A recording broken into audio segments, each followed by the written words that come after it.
जय माता दर्शक बंधु कौन मालिके भल अछंती तो आमे ओडिया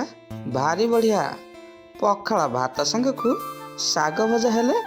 बेला उड़िला जान हेले सब बेले कौन साग भजा भल लागिबो ता संगकु टिके माछ मांस टिके नहेले रविवार टे भात जीवनी आउ जदि घरे टिके मटन हो गला ना से दिन तो भात हांडी खाली आउ मटन कथा कहू को पाटर लाड़ गड़ीगलानी जे सतरे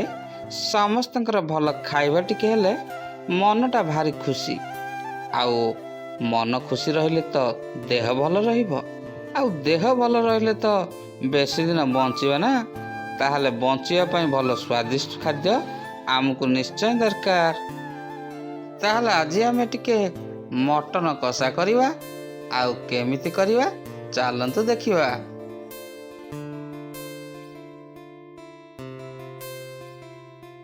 प्रथमे मटन को मैग्नेट करिवा पई किछि गरम मसला प्रस्तुत करिवा जेमिति धनिया जीरा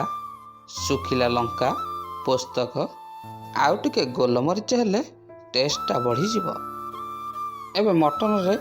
गरम मसला पेस्ट अदा रसुण पेस्ट आउ कटा होइथिबा पियाज आउ टिके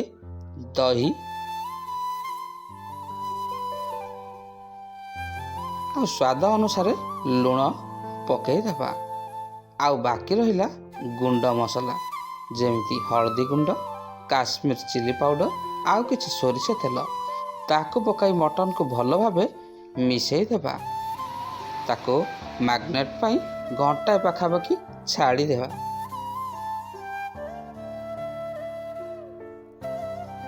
तापर कड़ई की बसई की सोरिष तेल को गरम करि नेबा सेथिरे किछि गोटा मसला पकाई ताको फुटण देबा आउ एबे सेई मटन को सेई तेल रे पकाई देबा ताको पूरा पूरी फ्राई हेबा पई एथरा आमे ताको छाड़ी देबा। मटन रोषेई करबा बेले मुहर टिके मास्क पिंधि रोषेई कले बहुत भल कहीं ना पाटर नाल गड़ी आसीबो।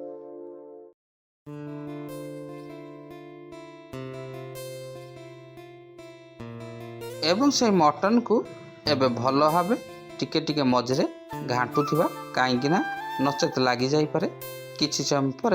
देखिबा भल भाबे फ्राई हो गले एबे हम सेथिरे कोन करिबा ना किछि पानी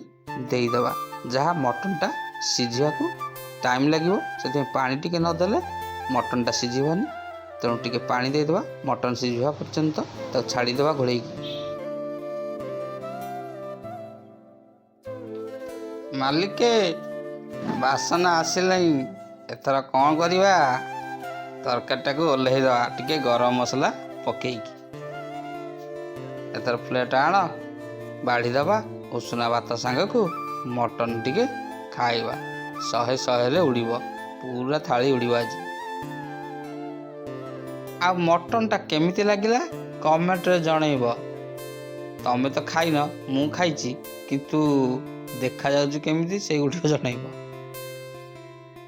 ताले रहुची दर्शक बंधु आज वीडियोटी किपरि लागिला लाइक शेयर और कमेंट माध्यम रे जणाइबे। रहुची जय जगन्नाथ।